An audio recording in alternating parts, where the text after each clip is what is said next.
Hello. I'm feeling a little bit tired. I just took a nap, but yeah, today I'm going to talk about something super simple, just free will and why we make any of the choices that we do, or more specifically, um, I wonder how often we really make like a true decision. It's been something that's been on my mind for a little while, and it's because when you think about how you grew up and stuff, a lot of those things you don't really get to choose, like how you started and stuff.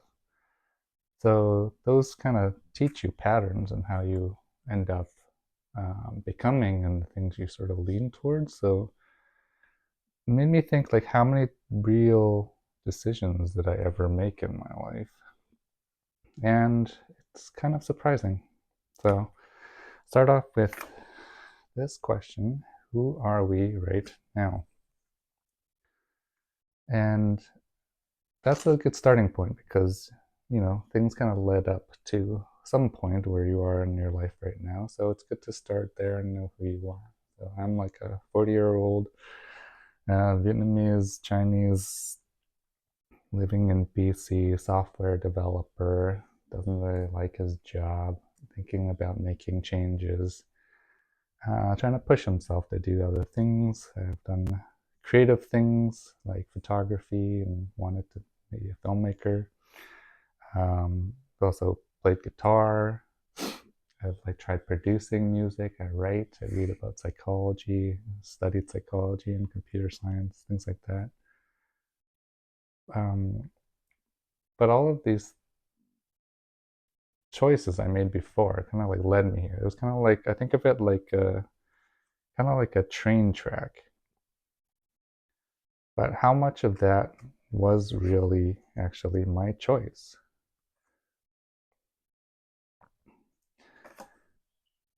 So I think of a lot of things, but when you're born as a baby, you don't really get to choose who your parents are, or the house you grow up in, the schools you go to, um, yeah, the kind of culture and values and religion and beliefs that you're brought up with are sort of just placed onto you.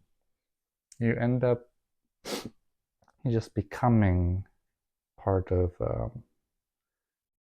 that culture that you're brought up in. And those things inform a lot of who you are. Like we inherently learn to pick up on things, like how people interact with each other, or what people are afraid of, and what people are drawn towards, what is acceptable, what's unacceptable. And the way I think of it is when you're born, you're already kind of like on a track.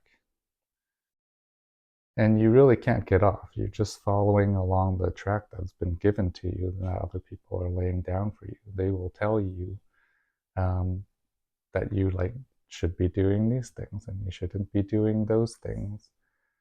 And you just take it in as the truth because you don't know any better. You don't have any other reference. Your whole world as a child is basically your home and your neighborhood. And then when you get a little bit older, it starts to be like your school. And maybe you'll travel around a little bit, but it's mostly like your neighborhood. Maybe not even that much of your city, depending on if your family really goes and explores a lot. As you grow up and you get older and you start running into more situations, as a young adult or as like a teenager, and you start wondering who you are and what you want to do for yourself. But at the same time, whoever you are as a infant, for example, has already been wrapped, in multiple different mass and layers um, that were already placed onto you. So I think that the only time you really make choices in that case is when there's like a fork in the road. Like say if you're switching schools or if I don't know, like parents are moving and maybe somehow you get a choice of whether you want to leave or stay, or for me, I guess if you wanted to go into school and I went into engineering because everyone around me did. The other went into engineering or business because it was an oil and gas town. But I ended up switching to psychology. And that was something, probably the first real choice that I ever made. It was, there's a track presented to me, but for some reason, there's this feeling inside that I wanted to learn about people. I wanted to learn about myself. Probably I wanted to learn why I became the way I am, which has been this sort of living thread inside me. Other choices I made were picking up the guitar and like learning to play music. Nobody in my family ever did that, in my extended family, or was brought up with music or the arts so much. But somehow that was like a draw. And I started reading more, and those things were choices. Even major things like my first like serious relationship. I'm grateful for it, and I think I kind of chose it, but at the same time, we met sort of by chance. So it comes back to that whole idea of, was the track just laid out for you and you had these alternatives? But is it really a choice if you were just following your instincts or following things that were embedded into you or other people's expectations? That comes to the next part. Reacting versus choosing. Because this is important. I only like recently realized that I was actually more anxious than I thought. And I've been reading books about trauma and trying to like decipher it because I did have like a turbulent upbringing. And I realized that a lot of my behavior stems from that. Like I have trouble with authority. That was just instilled onto me. I didn't get to choose that. That just happened. And because I was, as a kid, you can't really leave your home. You can't make that choice. Like that option wasn't available until I got older. So all of those things are absorbed into me. And I still carry that 20 years later. Like, I don't like it when people suggest to me, like, you should do this. And I'm like, no, I can figure it out myself. I want to make the choice myself. I'm kind of defiant. Or I don't like it when authority figures like doctors or, I don't know, like bosses and things, or seniors are supposed to be like responsible, but they don't seem to take care of things or they're not doing a good job. It like really irks me. But I just end up reacting kind of in those situations. I might have some control and I try to kind of be professional at work and bring up these things, but it still affects me and affects my choices that I make. So how much of what we do is just embedded? And the more we learn patterns, the harder they stick, like the more they're repeated. So it's kind of this reinforcing cycle of you grow up a certain way, you react to things that way, which kind of like reinforces that feeling that yes, like for example, for me, like I don't like authority, so then I think that they do a bad job, and any mistakes that they made, that's all I see. So then it reinforces the fact that I was right, and that reinforces the pattern, and it keeps going. So with the whole train track analogy, my thing is like, okay, are we just following the track and just sort of like peering out the window every so often and seeing like, oh, that looks cool. Wish I could go there. Wish I could do that. And we're just waiting for that next fork in the road. But when do you actually, like, if you really had a choice, you could technically stop the train. You can go backwards. You can create your own track. You can see like a forest or a mountain or a lake off in the distance and be like, I'm just going to get off and I'm just going to go there now. If I don't like it, I can come back and hop on the train or just totally find another set of tracks somewhere else. If you can't do any of that, like my question is, are we really making any choices? we can think that we are on a day to day. We choose, what we wear, what we do, who we spend time with.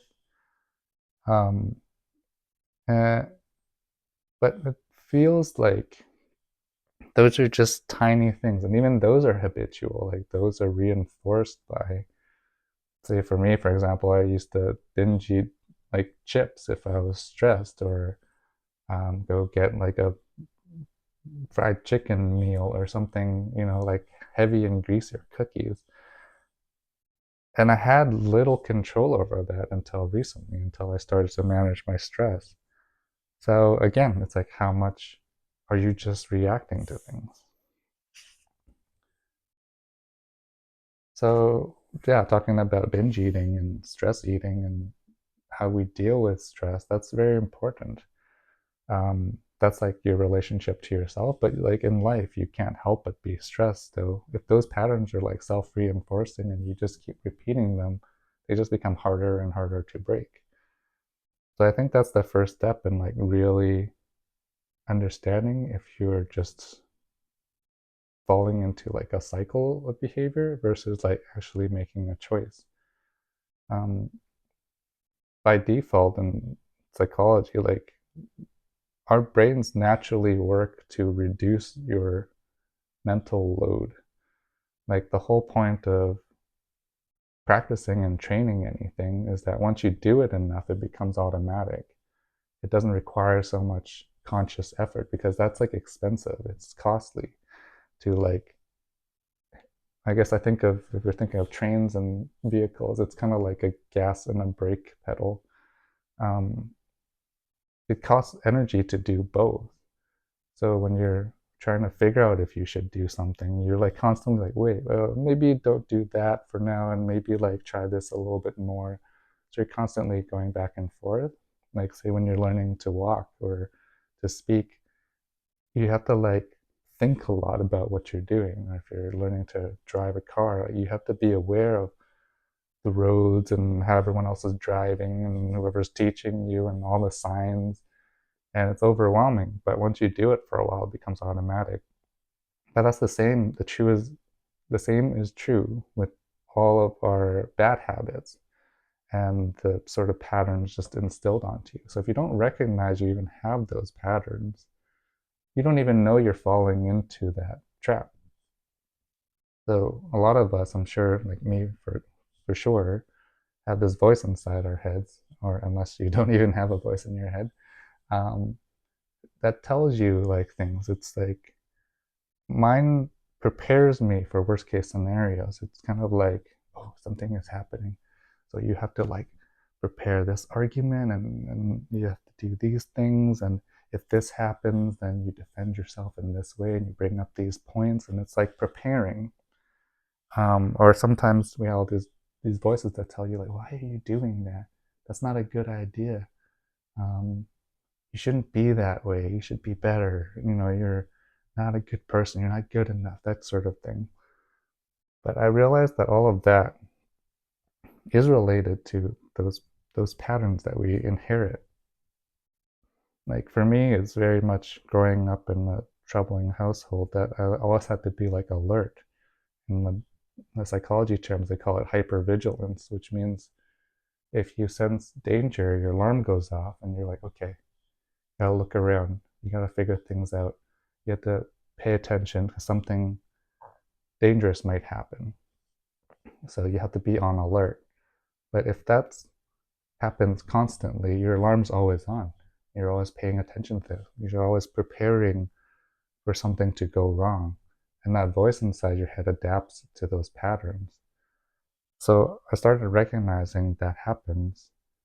And only then can you be like, okay, well, what's the source of that? What are the pieces like authority and stress and stuff, and like whether I feel amped up, whether I feel tense? Like when you notice those things, then you get the chance to break out of those cycles and those patterns. It kind of reminds me of athletes. I watched tennis a lot for a while, and in tennis, they said that some like kids, like tennis players, usually start really young, and they are really talented. They just kind of like pick up the game and they know sort of intuitively what to do. But once they start going into the pros and they get professional, like real coaching, a lot of the coaches have to actually break their habits. Same thing with dancing, because they intuitively played in a certain way that worked for them, but they also picked up bad habits. So they had to like actually train them out of certain habits and keep the good parts, but like replace the bad parts or at least adjust them so that they work in like a more cohesive way that works at the professional level. So I think that that's important in learning to choose. I think it is a skill. There's a lot of philosophical debate about what is free will, what is choice, and do we have it? Is it an illusion? And I don't quite think it's an illusion. I also think it's like naive to think it's like a yes or no kind of question.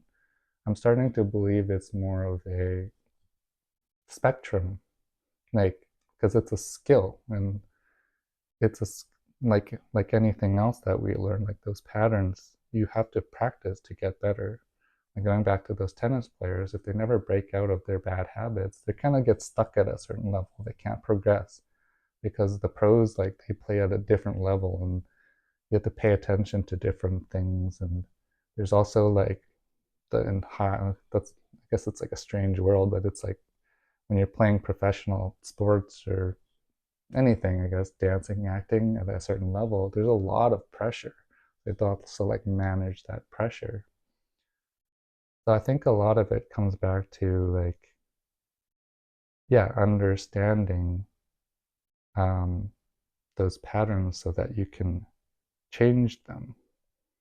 But you like these 5 steps that I kind of went through is like identifying things and understanding who you are and why you behave the way you do so that you can change them.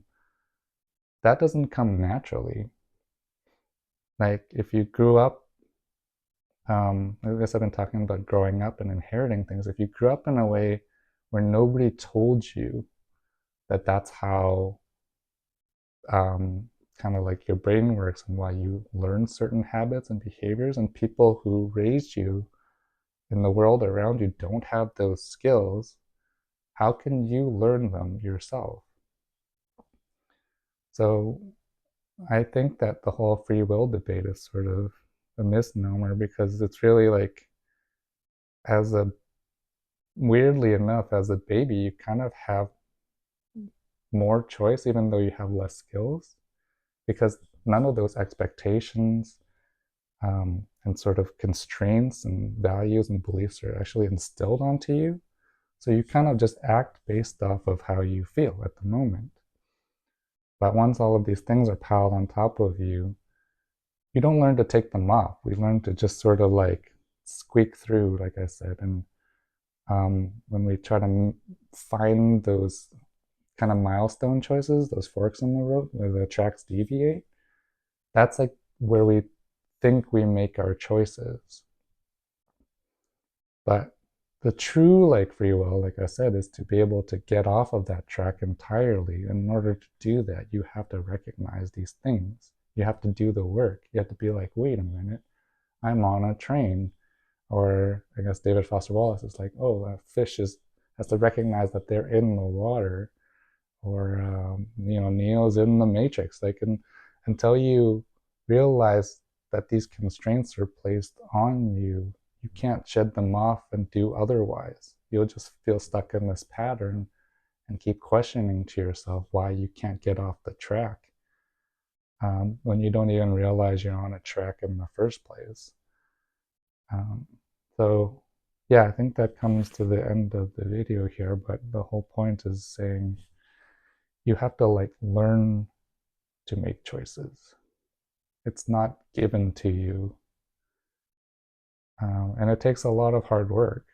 I don't think we we have to start recognizing that when we just instinctually react to things, like on the internet or just in life, and kind of just follow those instinctual reactions, it's not exactly a choice. So my goal for this year is actually to sort of reprogram myself and just figure out what are the tracks that I'm on and how do I get off of them, and sort of rediscover what my inner feelings would want and who would I actually want to become if I wasn't, if expectations weren't placed onto me, or if I wasn't following all of these invisible rules anymore. So yeah, hopefully someone else will find this helpful too, and they'll figure out something about themselves that will help them find a new way as well. So, anyways, thanks.